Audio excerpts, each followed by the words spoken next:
신명기 8장 1절부터 10절까지 말씀, 제가 한 절 읽고 여러분 한 절 읽으시고 교독합니다. 내가 오늘 명하는 모든 명령을 너희는 지켜 행하라. 그리하면 너희가 살고 번성하고 여호와께서 너희의 조상들에게 맹세하신 땅에 들어가서 그것을 차지하리라. 내 하나님 여호와께서 이 40년 동안에 내게 광야길을 걷게 하신 것을 기억하라. 이는 너를 낮추시며 너를 시험하사 내 마음이 어떠한지 그 명령을 지키는지 지키지 않는지 알려 하시리라. 너를 낮추시며 너를 줄이게 하시며 또 너도 알지 못하며 내 조상들도 알지 못하던 만나를 내게 먹이신 것은 사람이 떡으로만 사는 것이 아니요 여호와의 입에서 나오는 모든 말씀으로 사는 줄을 네가 알게 하려 하심이니라. 이 40년 동안에 내 의복이 헤어지지 아니하였고 내 발이 부르트지 아니하였느니라.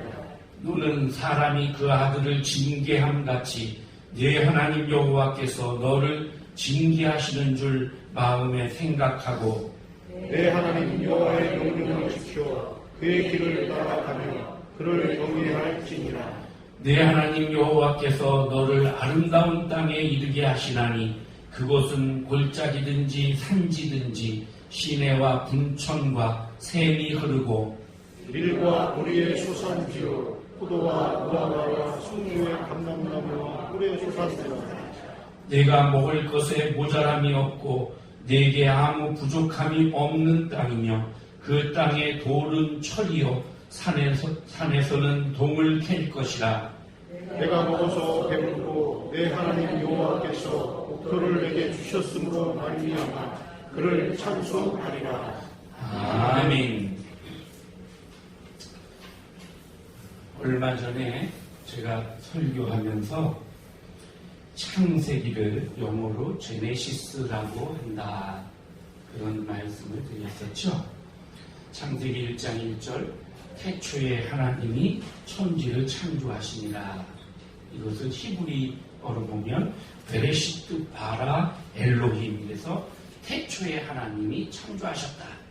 여기 첫 글자 베레시트, 이것이 태초에라는 말인데 이것이 헬라어로 게네시스가 되고 영어로 바뀌면서 제네시스가 됐다고 했습니다. 그래서 히브리어 성경에는 창세기가 베레시트예요. 그리고 영어로는 제네시스예요. 우리 한글 성경에는, 우리나라 성경은 한자어로 지을 창 세계의 세상세에 그다음 기록할 기에 대해서 창세기예요. 민수기는 우리 한글 성경으로 보면 백성 민자에 셀 숫자 기록할 기자라서 민수기예요. 근데 이 민수기라는 말은 그래서 영어로는 넘버스예요. 숫자라는 뜻이죠. 이게 라틴어 성경, 벌기츠 성경이라는 성경이 있는데 이 성경에서 셈하는 책이라는 뜻의 제목을 붙였기 때문에 이제 그것을 따라서 영어는 넘버스 이렇게 하고 우리는 민수기, 백성이 수를 셌다. 백성을 그 민수기서에 보면 2번 인구조사를 하거든요. 그런데 히브리어에서는 이 민수기를 베미드바르 이렇게 시작을 해요. 이게 뭐냐면 광야에서 이거예요. 이거 가끔씩 이러죠. 자, 베미드바르, 이 광야에서 이런데 이 미드바르, 이게 광야라는 뜻이에요. 그래서 히브리어 성경은 베미드바르, 이게 히브리어 성경의 민수기 이름이에요. 우리는 민수기고, 이 미드바르라는 광야라는 이 단어는 라바드라는 단어에서 왔어요. 이 라바드가 뭐냐? 말씀이에요. 그러니까 이 광야라는 단어는 아주 의미가 깊은 단어예요. 말씀이 들어있는 곳이 광야라는 거예요. 미드바르, 다바르 말씀이 이 광야 속에 있다. 그러니까 아무것도 없는 광야, 죽음만이 도사리는 그런 광야, 그런 광야인데 그 광야에 하나님의 말씀이 있다라는 거예요. 성도 여러분, 여러분이 지금까지 살면서 광야의 길을 걸어보신 적 있으십니까? 아마 다 있을 거예요. 한두 번은. 너무 절망적이고 정말 의지할 어떤 것도 보이지 않는 그게 광야죠. 혹시 지금 이 시간에 그런 광야와 같은 상태에서 너무너무 힘들어 하시는 분이 있습니까? 하나님의 말씀이 거기 있다는 걸 기억하셔요. 그리고 힘을 내셔야 돼요. 인생은 누구나 살면서 한두 번씩 또는 더 많이 광야에 들어가는 경험을 하게 돼요.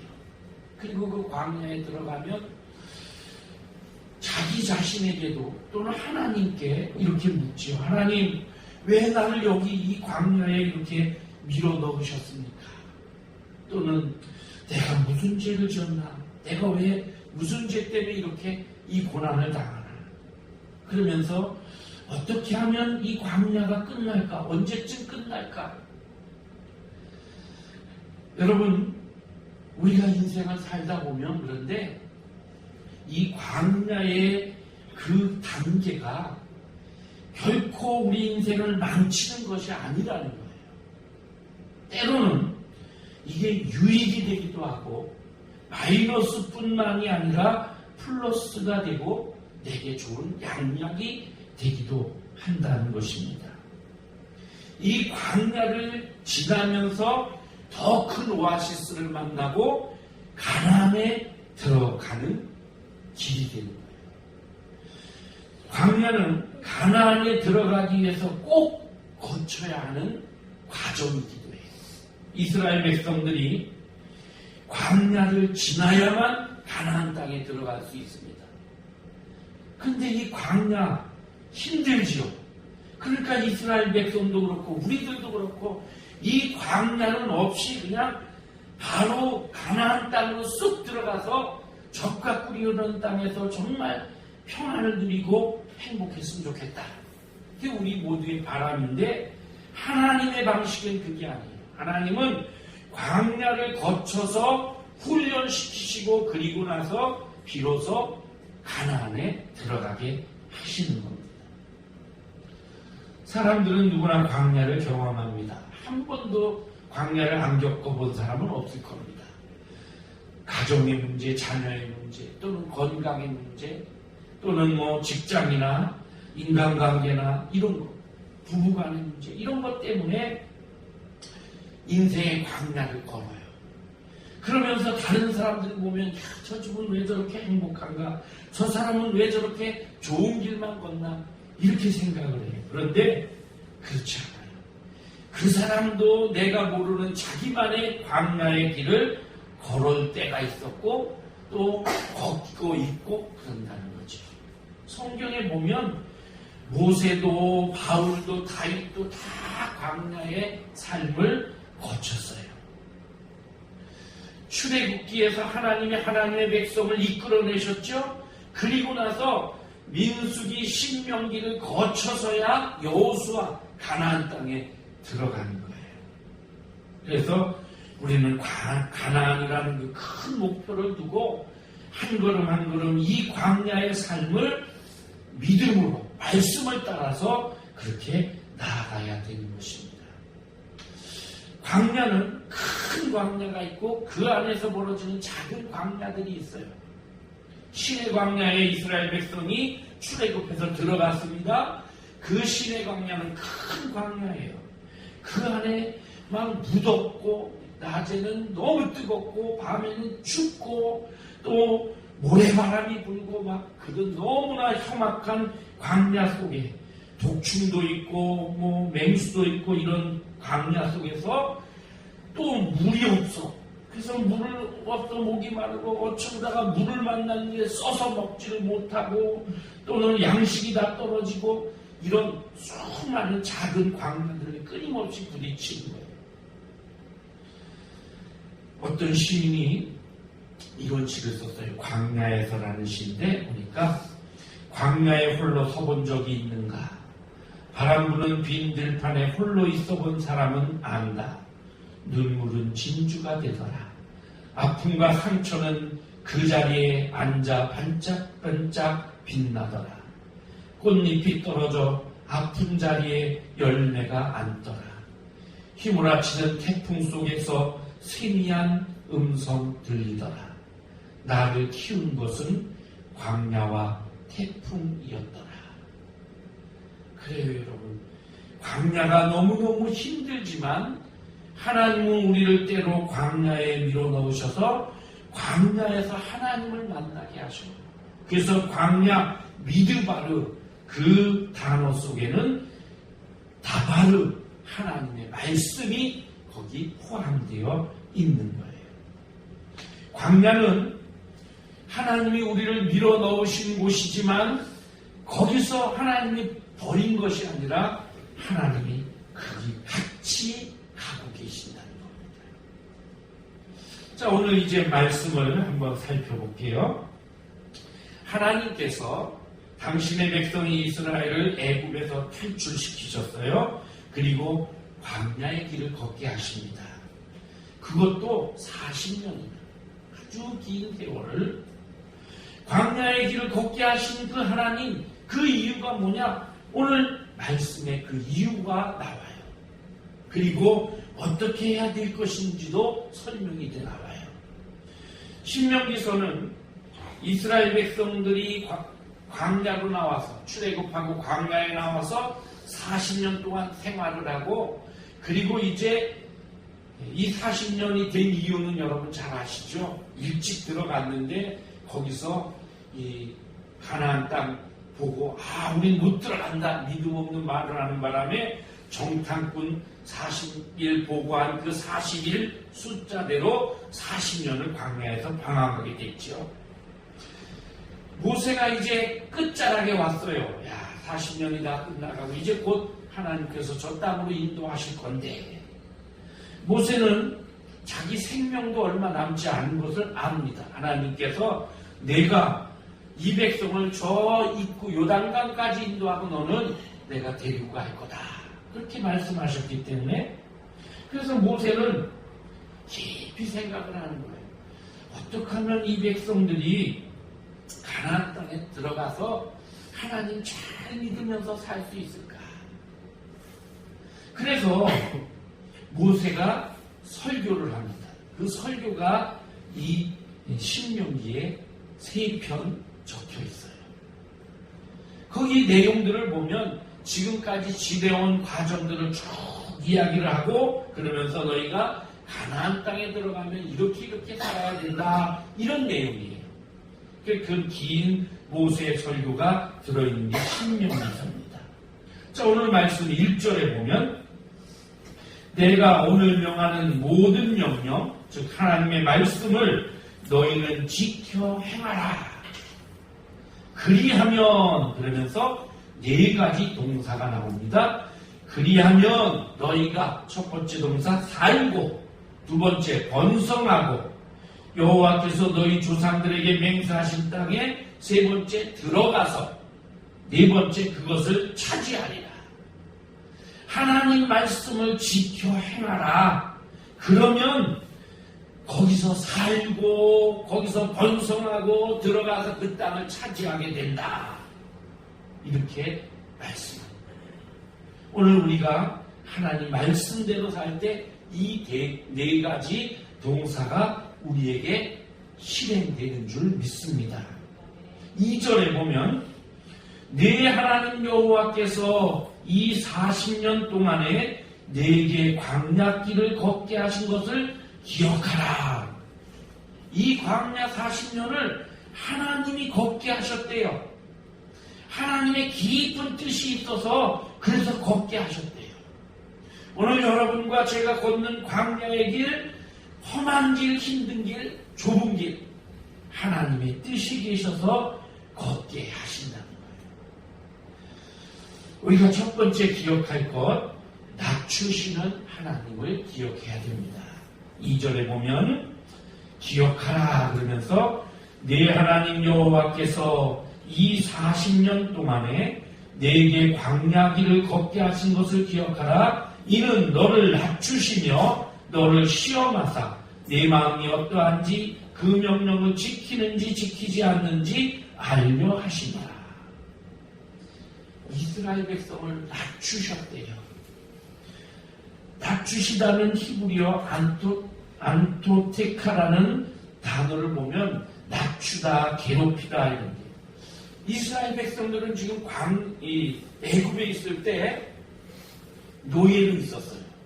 종노릇했어요. 이거보다 더 낮아질 게 뭐가 있어요? 그런데 하나님은 그런 백성들을 낮추신대요. 왜냐하면 이 이스라엘 백성들 종노릇했지만 낮아지지 않았어요. 왜? 그들 속에 있는 죄성 때문에, 교만함 때문에. 이 죄성이, 교만함이 이스라엘을 낮추지 못했어요. 400년 동안 노예 생활을 했는데 지극히 낮아진 것 같고 자존감은 떨어졌는데 겸손해진 게 아니에요. 그냥 이스라엘 백성들은 애굽 사람들의 그 힘에 의해서, 그래서 그 죄성이, 교만함이 감추어지고 눌려진 것일 뿐이지 그게 겸손해진 게 아니에요. 여러분, 이 세상에 가난하다고, 또 낮은 자리에 있다고, 못 배웠다고, 뭐 천한 신분이라고 겸손한 게 아니더라고요. 제가 사회복지를 하면서 목회만 할 때는 교인들만 상대를 했잖아요. 근데 사회복지를 하면서 일반인들을 상대하고 이러다 보니까 참 많은 걸 느끼는데, 그 중에 하나가 정치인들 보고 무슨 또 높은 사람들이 갑질하는 거 보고 그거 손가락질하고 욕할 게 못 된다라는 거예요. 왜? 우리도 그 자리에 갖다 놓으면 그거보다 더 할 것 같아. 그런 사람들이 너무 많아. 야, 조그만 권력을 하나 주어보면 그거 별거 아닌데도 그거 가지고 막 자기 밑에 사람들을 괴롭히고 힘들게 하고 이런 사람들이 너무 많아요. 이스라엘 백성들 낮은 자리에 지금 종노릇하면서 그런 자리에 400년을 살았는데, 그런데 그들은 교만했어요. 죄성이 있었어요. 겸손해지지 않았어요. 하나님은 그런 그들을 위해서, 낮아지게 하시기 위해서 지금 이 광야의 길을 걷게 하셨다. 하나님이 보시는 것은 그 백성들이 갖고 있는 죄의 문제예요. 이 죄가 끊임없이, 그래서 광야에 나와서 이스라엘 백성이 끊임없이 죄를 짓잖아요. 하나님을 거역하고 모세에게 반역하고 그냥 하나님이 하지 말라는 그 광야 생활 중에서도 우상을 섬기고 간음을 하고 막 이방인들이 가까이 이렇게 이방인들 마을로 지나가면 이방인들과 접촉하고 이렇게 하면서 계속 죄를 짓잖아요. 의사는 그 사람이 뭐 잘났느냐, 돈 많으냐, 많이 배웠냐 이거 안 보고 그 사람 병만 보는 것처럼 하나님은 우리의 죄를 보셔요. 관심을 가지셔요. 그래서 이 죄를 해결하기 위해서 예수 그리스도를 보내주신 거죠. 이스라엘을 낮추시기 위해서 시험하셨다. 오늘 말씀은 이렇게 쓰고 있습니다. 이는 낮추시며 너를 시험하사 내 마음이 어떤지 보려고 하셨다. 현대인의 성경을 보니까 요 구절이 이렇게 써있어요. 여호와께서는 여러분이 실제로 그 명령에 순종할 것인지 아닌지 여러분의 마음을 알아보려고 많은 어려움을 통해 여러분을 시험하셨습니다. 여러분, 광야길을 걷고 있습니까? 혹시 내 안에 꺾여야 할 교만, 버려야 할 죄는 없는지 한번 살펴보십시오. 두 번째 우리가 기억해야 될 것, 공급해 주시는 하나님. 3절 4절입니다. 너를 낮추시며 너를 줄이게 하시며 또 너도 알지 못하면 내 조상들도 알지 못하던 만나를 내게 먹이신 것은 사람이 떡으로만 사는 것이 아니요 여호와의 입에서 나오는 모든 말씀으로 사는 줄을 내가 알게 하려 하십니다. 이 40년 동안에 내 의복이 헤어지지 아니하였고 내 발이 부르트지 아니하였느니라. 하나님께서 그렇게 낮추시고 때로는 굶주리게 하시고 이러면서도 만나를 주시고 물을 먹여주시고 40년 동안 의복을 주시고 발이 부르트지 않도록 신발을 주시고 다 제공해 주시고 공급해 주셨대요. 광야에서 이스라엘이 깨달은 게 있습니다. 우리가 살면서 공경에 처해봐야 깨달아지는 게 있어요. 아파봐야 느껴지는 게 있고 아파봐야 알게 되는 게 있고 광야를 걸어봐야만 깨닫는 게 있어요. 이스라엘 백성이 그랬어요. 광야에서 아무도 알지 못하던 정말 처음 보는 만나를 먹었어요. 너무 신기한 일이지요. 의복도 하나님이 다 헤어지지 않게 해주시고 신발도 발이 부르트지 않게 다 의식주를 공급해 주셨어요. 광야에서 제일 필요한 게 뭐겠어요? 물이지요. 양식이지요. 의복이지요. 이것 말고도 그 뜨거운 광야에서 뜨거운 햇볕은 어떻게 피해요? 1시간만 뛰어도 일사병에 걸리고 열사병에 걸려 죽고 그리고 모래바람을 어떻게 피해요? 한밤중에 추위는 어떻게 피해요? 한 번에 막 3,000명씩 죽어나가는 이런 전염병이 도는데 이거 어떻게 해요? 이스라엘은 깨닫는 거예요. 먹을 거 주시고 의복도 주시고 다 우리를 주시는 이 하나님이 없으면 안 되는구나. 사람이 떡만 있다고 되는 게 아니구나. 정말 떡으로만 사는 것이 아니라 하나님이 계시고 하나님의 말씀이 계셔야 살 수 있구나. 이걸 깨닫는 거예요. 물이 귀하지요. 양식이 귀하지요. 그거 있어야 돼. 근데 그것으로만 사는 게 아니에요. 그래서 떡으로만 사는 것이 아니라 하나님의 입에서 나오는 말씀으로 사는 것이다. 이렇게 말하는 거예요. 떡도 있어야 돼요. 물도 있어야 돼요. 그러나 더 중요하고 우선순위에 있어야 될 게 하나님이시다. 세상 사람들은 이 순서를 뒤죽박죽했어요. 그래서 하나님보다 다른 것을 떡이나 물이나 더 다른 것을 우선순위에 넣었단 말이죠. 하나님이 가장 우선순위에 있어야 돼요. 하나님께서 주시는 것이기 때문에. 세 번째로 기억해야 될 것, 훈련시키시는 하나님입니다. 5절 6절에 보면 너는 사람이 그 아들을 징계함 같이 네 하나님 여호와께서 너를 징계하시는 줄 마음에 생각하고 네 하나님 여호와의 명령을 지켜 그의 길을 따라가며 그를 경외해야 할지니라. 징계한다는 것은 경책하고 교훈하고 이런다는 거예요. 이 단어가 2번 나왔어요. 여러분 우리가 부모들이 자녀를 양육하면서 그냥 예쁘게만 키우진 않지요. 오냐오냐 하면서 키우는 거 잘못 키우는 거라 그러잖아요. 때로는 훈련도 시키고 때로는 일도 시키고 어떤 때는 심부름도 시키고 공부도 시키고 하기 싫어하지만 공부를 시키고 놀이도 시키고 여행도 시키고 때로는 힘든 것도 해보게 하고 이렇게 한단 말이죠. 왜요? 그렇게 해서 이 아이가 어려움도 당해보고 좋은 일도 당해보고 이러면서 인격이 커가고 사회성이 커가고 전인적인 그런 인격으로 성장하게 하기 위해서 부모는 훈련을 시켜요. 표준어 성경으로 5절을 보면 너희는 사람이 자기 자녀를 훈련시키듯이 주 너희의 하나님도 너희를 훈련시키신다는 것을 마음속에 새겨두어라. 이렇게 기록되어 있어요. 부모님의 마음은 자식이 잘 되길 바라죠. 잘 되기를 바라는데 세상에서 꼭 필요한 사람, 유익한 사람, 공동체를 잘 이끌어가는 그런 사람, 이런 사람 되기를 원하죠. 그러기 위해서 때로는 어려운 것, 힘든 것 이런 걸 시키고 또 때로는 야단도 치고 벌도 내리고 이렇게 하죠. 이게 훈련이에요. 훈련에는 목적이 있어요. 이스라엘 백성들은 노예로 살면서 시키는 대로만 했어요. 그래서 의식도 없고 자기 주관도 없고 주인의식도 없고 그저 노예 생활로만 그렇게 습관이 되어버렸단 말이죠. 이런 백성들을 하나님이 하나님의 자녀로 훈련시키신 거예요. 여호수아 1장으로 넘어가 보면 이런 말씀이 있습니다.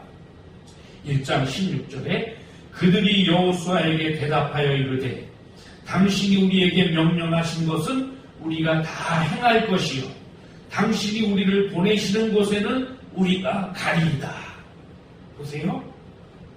여호수아 새로 지도자가 된 여호수아에게 뭐든지 명령하시면 우리가 다 행하겠습니다. 가라 그러면 우리가 가겠습니다. 이렇게 얘기하는 거예요. 훈련이 돼서 가나안에 들어갔기 때문에 우리는 범사에 모세에게 순종한 것 같이 당신에게 순종하려니와 오직 당신의 하나님 여호와께서 모세와 함께 하시던 것 같이 당신과 함께 계시기를 원하나이다. 누구든지 당신의 명령을 거역하면 당신의 말씀을 순종하지 아니하는 자는 죽임을 당하리니 오직 강하고 담대하소서. 하나님이 모세와 함께 했던 것처럼 당신과도 함께하는 걸 우리가 압니다. 당신의 명령을 거역하는 자, 말씀을 순종하지 않는 자 죽임을 당할 겁니다. 강하고 담대하게 우리를 이끌어 주십시오. 여러분 뭐가 상상이 되세요? 군대가 생각보잖아요.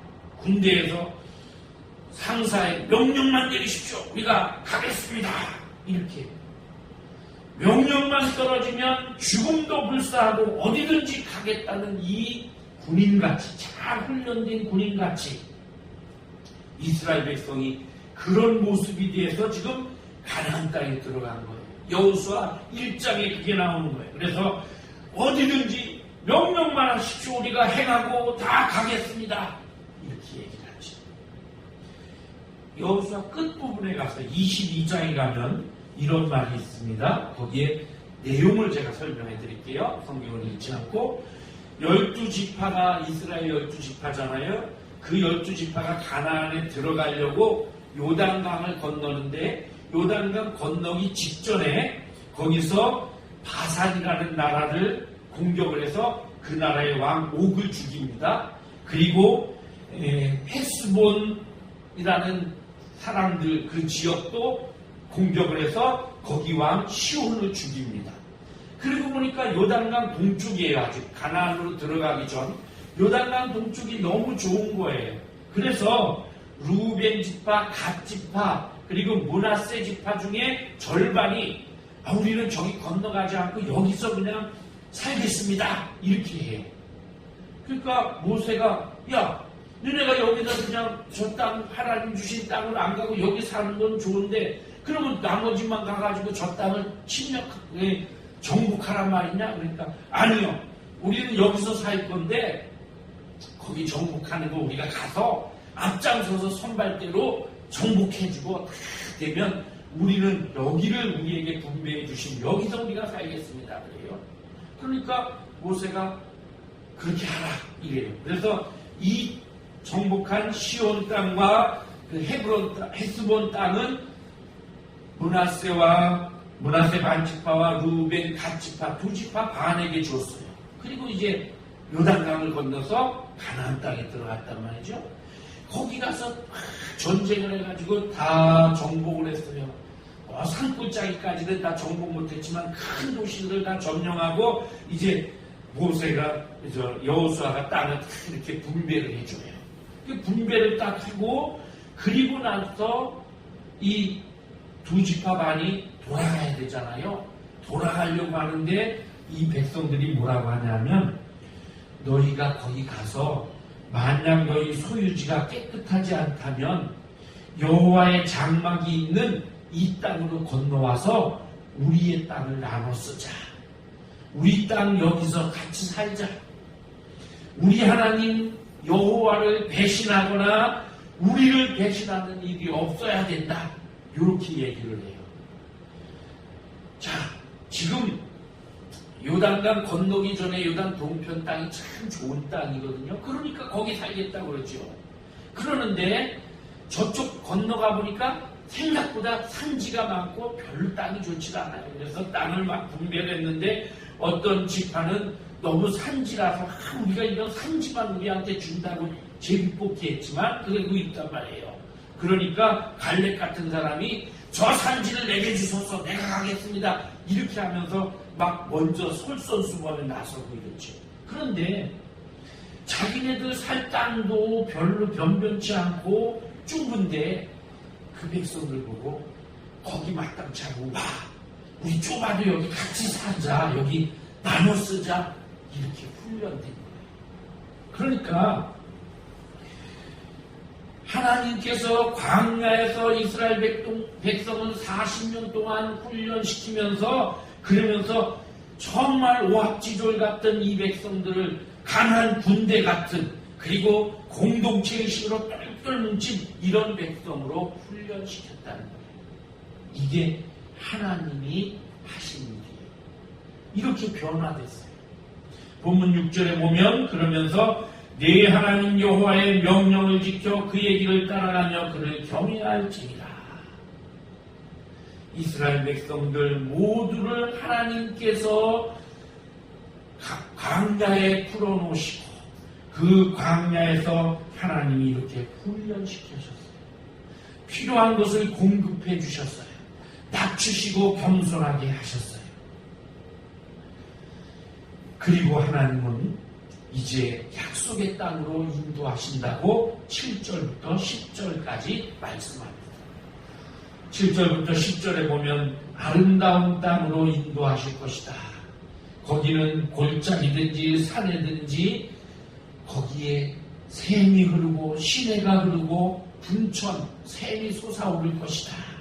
그리고 밀과 보리의 소산지요 포도와 무화과와 송류와 감람나무 열매가 나고 꿀이 나는 곳이다. 돌에서 철을 캘 것이고 산에서는 동을 캘 것이다. 먹을 것에 모자람이 없고 부족함이 없는 옥토가 될 것이다. 거기로 인도해 주실 것이다. 누가? 하나님. 언젠가 우리 광야의 길은 끝납니다, 여러분. 힘들고 어려운 고난은 다 지나가게 돼 있어요. 그리고 나면 마침내 하나님이 약속하신 젖과 꿀이 흐르는 아름다운 가나안 땅이 있게 될 것입니다. 그것을 하나님이 그것으로 인도하시기 위해서 광야의 삶을 살게 하신 거예요. 오늘 말씀 10절 내가 먹어서 배부르고 네 하나님 여호와께서 옥토로 내게 주셨으므로 말미암아 그를 찬송하리라. 마침내 찬송하게 해 주실 것이다. 여러분 광야는 어떤 곳입니까? 씨 뿌릴 곳도 없어요. 먹고 마실 것도 부족해요. 송류도 없고 무화과도 없고 포도도 없어요. 없는 것 투성이에요. 오늘 우리의 인생에도 부족한 것 많고 없는 것 많아요. 광야와 같이 힘들고 정말 누구에게도 의지할 것 없는 그런 고민스러운 곳이 광야예요. 그런데 이 절망적인 곳에 유일하게 하나님이 계셔요. 함께 해주셔요. 하나님께서 우리를 그 광야에서 우리를 낮추시지만 우리에게 필요한 것을 공급해 주시고 우리를 훈련시키시고 그래서 마침내 옥토로 그 땅으로 인도해 주셔요. 마침내 우리로 하나님을 찬양하게 해 주셔요. 여러분 인생의 광야에서 하나님을 만나시기 바랍니다. 이 시간에 여러분을 나눠드린 악보가 있을 거예요. 이 찬송 우리 함께 불러볼게요.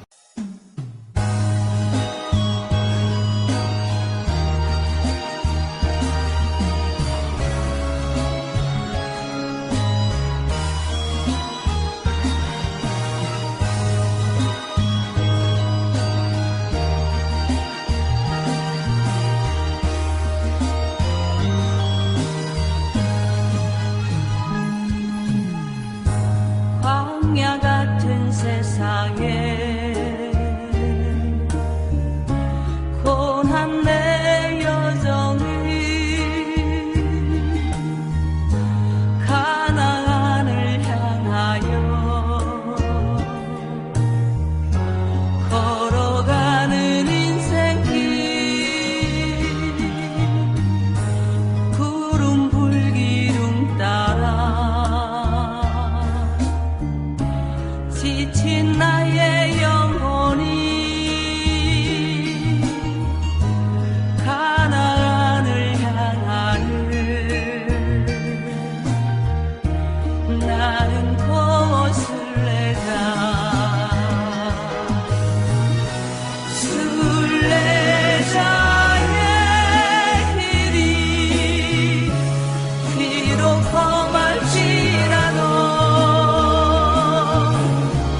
나는 곳을 내자 나는 곳을 내자 나는 곳을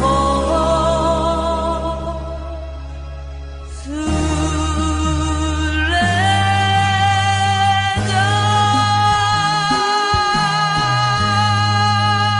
하나님 아버지, 광야와 같은 인생에 또 우리에게 작은 광야, 생각지도 못했던 그런 광야를 만납니다. 때로는 힘들고 때로는 너무 어려워서 포기하고 싶고 아무도 도와주는 이 없는 것 같아서 정말 너무너무 낙심될 때가 있습니다. 그런 가운데서도 주님께서 거기에 계시는 줄 믿습니다. 우리를 낮추시고 우리에게 필요한 것을 공급해 주시고 우리를 훈련시키셔서 마침내 젖과 꿀이 흐르는 약속의 땅 가나안으로 인도하시는 줄 믿습니다. 그래서 우리가 그곳에서 주님을 높이며 마침내 주님을 찬양하게 되리라. 이 찬양과 고백이 우리에게 있게 하여 주옵소서. 이 광야의 삶을 잘 헤쳐나갈 수 있게 하시고 낙심하지 않고 끝까지 주님 바라보는 우리의 삶이 되게 하여 주옵소서. 예수님의 이름으로 기도하옵나이다. 아멘.